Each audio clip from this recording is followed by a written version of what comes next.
Alhamdulillahirrabbilalamin, atas nikmat dan rahmat Allah sehingga kita dapat sama-sama mengikuti diskusi pada kali ini. Baiklah, tidak berlama-lama kita langsung saja masuk kepada pembahasan kita. Tapi sebelum itu perkenalkan, saya Rahmin Sintia Fadrin dengan NIM 2400436 dan teman-teman saya yaitu ada Nur Imela Akila, Silvia Desi Maharani, Usni Safatra, dan Abdurrahman Nopal. Materi yang akan kita bahas pada kali ini yaitu tentang teknik penulisan bahan ajar. Tidak berlama-lama, untuk materi pertama akan dibacakan oleh Abdurrahman Nopal. Kepada Abdurrahman Nopal dipersilakan. Assalamualaikum warahmatullahi wabarakatuh. Saya Abdurrahman Nopal dengan NIM 2400403 akan membacakan materi pertama, yaitu pengertian dari penyusunan bahan ajar. Penyusunan bahan ajar baik untuk proses instruksional jarak jauh maupun langsung adanya tatap muka antara pendidik pengajar dengan peserta didik merupakan sebuah ciri dari sebuah sistem instruksional.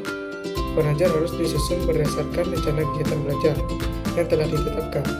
Untuk membantu mencapai sasaran, maka bahan ajar yang dibuat juga harus mendukung kegiatan pembelajaran dalam rangka mencapai kompetisi yang diinginkan.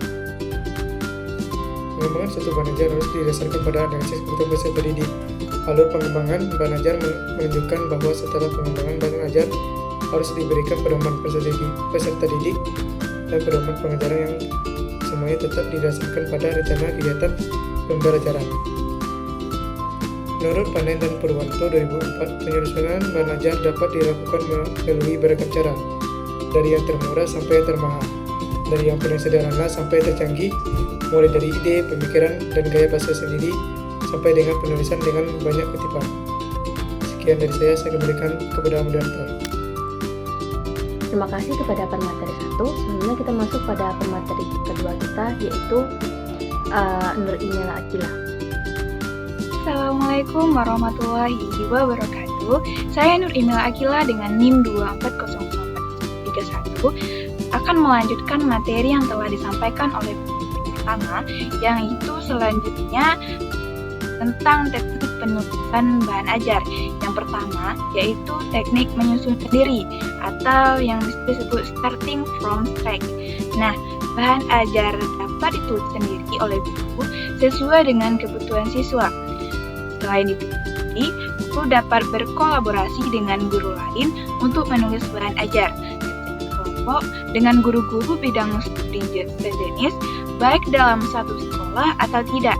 Penulisan juga dapat dilakukan bersama pakar yang memiliki keahlian di bidang ilmu tertentu. Nah, tentang pengertian menulis dengan bahasa sendiri. Menulis dengan bahasa sendiri adalah menulis dengan gaya bahasanya sendiri.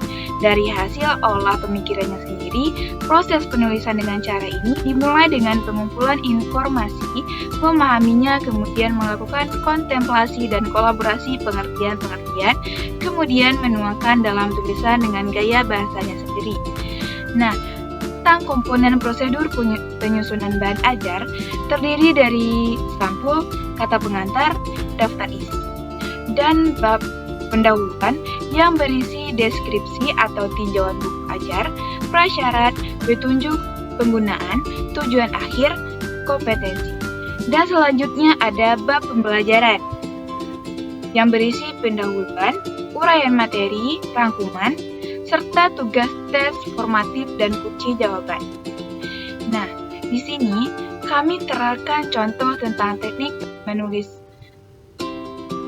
sendiri,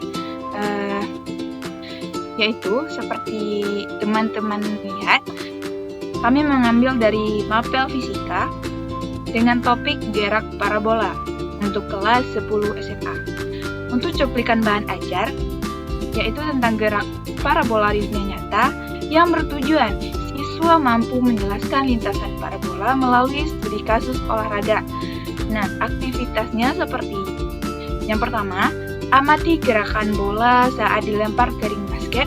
Yang kedua, gunakan aplikasi tracker untuk merekam lintasan. Yang ketiga, hitung kecepatan awal dan sudut lemparan.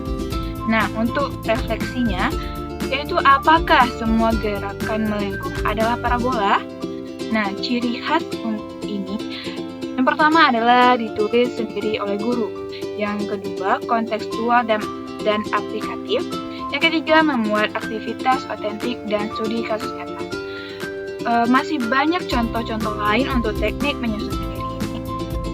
Salah satunya juga kami terakan dalam bentuk link, dapat teman-teman akses. Baik, hanya itu yang dapat saya sampaikan. Wassalamualaikum warahmatullahi wabarakatuh. Saya kembalikan ke moderator. Terima kasih kepada pemateri kedua. Lanjut kita kepada pemateri ketiga kita, yaitu Usni Safatra. Terima kasih moderator. Perkenalkan, nama saya Usni Safatra dengan NIM 24004048. Di sini saya bertugas sebagai pemateri 3. Langsung saja ke teknik penulisan yang kedua, yaitu mengemas kembali. A. Pengertian mengemas kembali. Materi pelajaran terprogram adalah salah satu bentuk penyajian materi individual, sehingga materi pelajaran dikemas untuk dapat dipelajari secara mandiri. Dalam pengemasan kembali informasi, penulis tidak menulis bahan ajar sendiri dari awal, tetapi penulis memanfaatkan buku-buku teks dan informasi yang sudah ada untuk dikemas kembali, sehingga berbentuk bahan ajar yang memenuhi karakteristik bahan ajar yang baik dan dapat dipergunakan oleh guru dan peserta didik dalam proses instruksional. Bahan atau informasi yang sudah ada di pasaran dikumpulkan berdasarkan kebutuhan dan tujuan pembelajaran.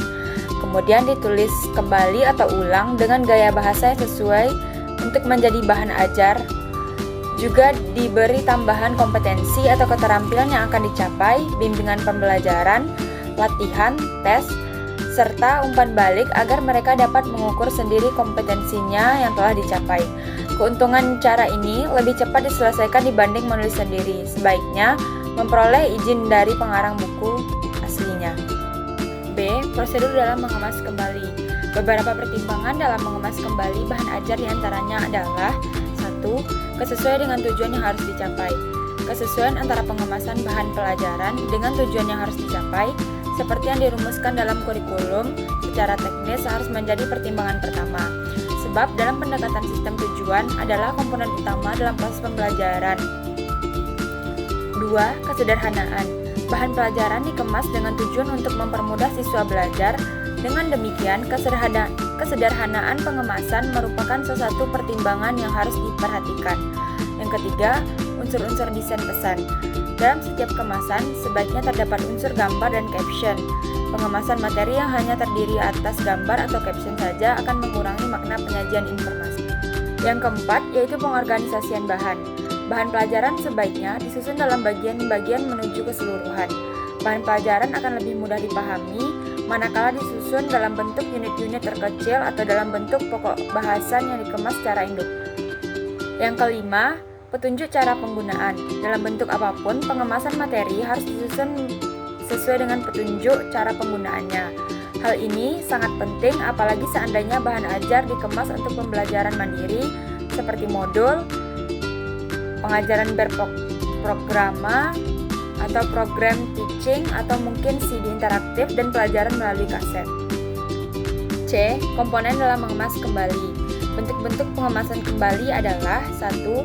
Materi pelajaran terprogram. Materi pelajaran terprogram adalah salah satu bentuk penyajian materi pelajaran individual, sehingga materi pelajaran dikemas untuk dapat dipelajari secara mandiri. Terdapat beberapa ciri dari materi pelajaran terprogram, yaitu A. Materi pelajaran disajikan dalam bentuk unit atau bagian kecil. B. Menuntut aktivitas siswa. C. Mengetahui dengan segera setiap selesai mempelajari materi pelajaran. 2. Pengemasan materi pelajaran melalui modul. Pengemasan materi pelajaran modul merupakan bentuk pengemasan materi pelajaran individual. Modul adalah salah satu kesatuan program yang lengkap, sehingga dapat dipelajari oleh siswa secara individual. Sebagai bahan pelajaran yang bersifat mandiri, maka materi pelajaran dikemas sedemikian rupa sehingga melalui modul, siswa dapat belajar secara mandiri tanpa terikat oleh waktu, tempat, dan hal-hal di luar dirinya sendiri. Dalam sebuah modul, minimal berisi tentang A. Bentuk perilaku yang spesifik sehingga keberhasilannya dapat diukur. B. Petunjuk penggunaan, yakni petunjuk bagaimana seharusnya siswa mempelajari modul. C. Kegiatan belajar, berisi tentang materi yang harus dipelajari oleh siswa. D. Rangkuman materi, yaitu garis-garis besar materi pelajaran. E. Tugas dan latihan. F. Sumber bacaan, yaitu buku-buku bacaan yang harus dipelajari untuk memperdalam dan memperkaya wawasan. G. Item-item tes, yaitu soal-soal yang harus dijawab untuk melihat keberhasilan siswa dalam penguasaan materi pelajaran. H. Kriteria keberhasilan, yaitu rambu-rambu keberhasilan siswa dalam mempelajari modul. I. Yaitu kunci jawaban. Sekian dari saya kembalikan kepada moderator. Terima kasih kepada Ustazah. Selanjutnya kita masuk ke permateri 4, yaitu ada Silva Desimarani. Baiklah, terima kasih kepada moderator yang telah memberikan saya kesempatan untuk membacakan materi selanjutnya. Sebelumnya, perkenalkan saya Silva Desimarani dengan NIM 24004042. Di sini saya akan membacakan materi tentang teknik penyusunan bahan ajar. Yang ketiga adalah kompilasi. Jadi, secara definisi atau etimologis, kompilasi ini merupakan kumpulan atau himpunan yang tersusun secara teratur. Kompilasi diambil dari kata bahasa Inggris yang disebut dengan compilation, atau dalam bahasa Belanda yang disebut dengan compilate, yang diambil dari kata compile yang artinya mengumpulkan bersama-sama, seperti mengumpulkan peraturan-peraturan yang tersebar dan berserakan di mana-mana. Istilah ini kemudian dipergunakan dalam bahasa Indonesia kompilasi sebagai terjemahan langsung.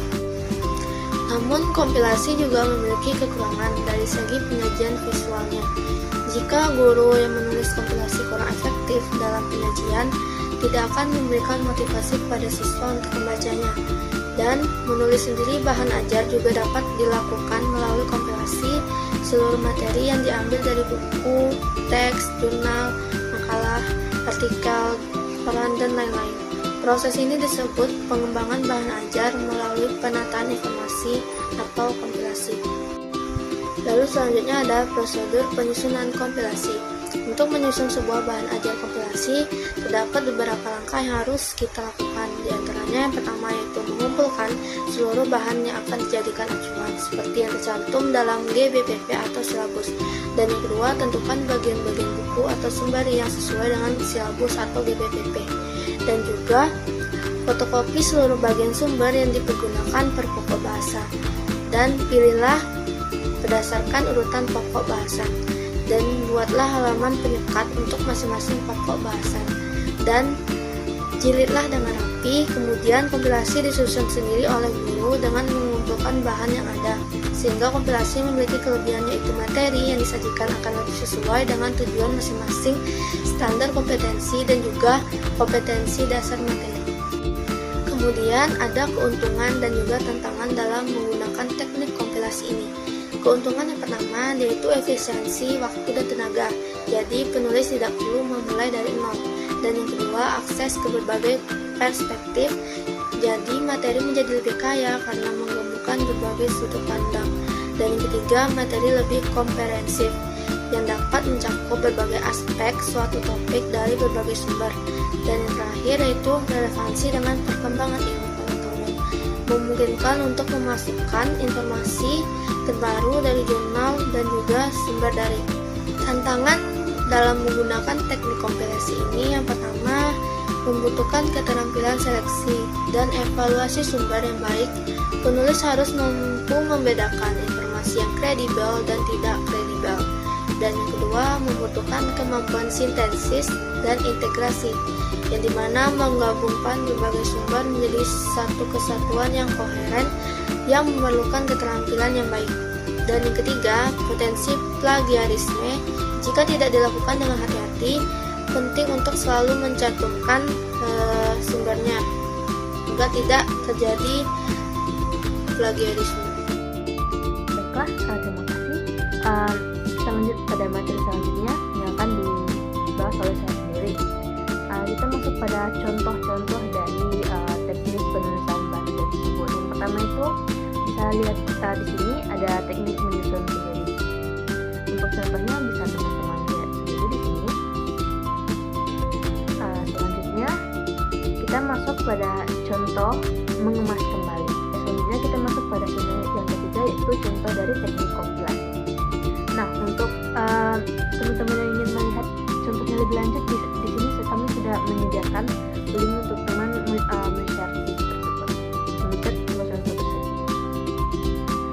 kita masuk pada kesimpulan pada materi hari ini.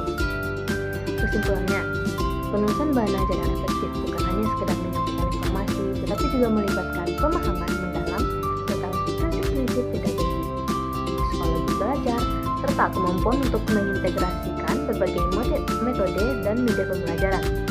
Bahan ajar yang baik mampu memotivasi peserta didik, memfasilitasi pembelajaran mandiri, dan pada akhirnya berkontribusi pada pencapaian hasil belajar yang optimal.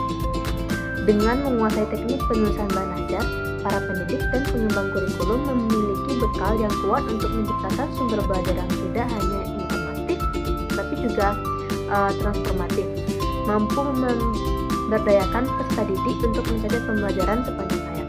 Baiklah, hanya itu yang dapat kami sampaikan. Saya sebagai moderator pamit undur diri, mengucapkan wassalamualaikum warahmatullahi wabarakatuh.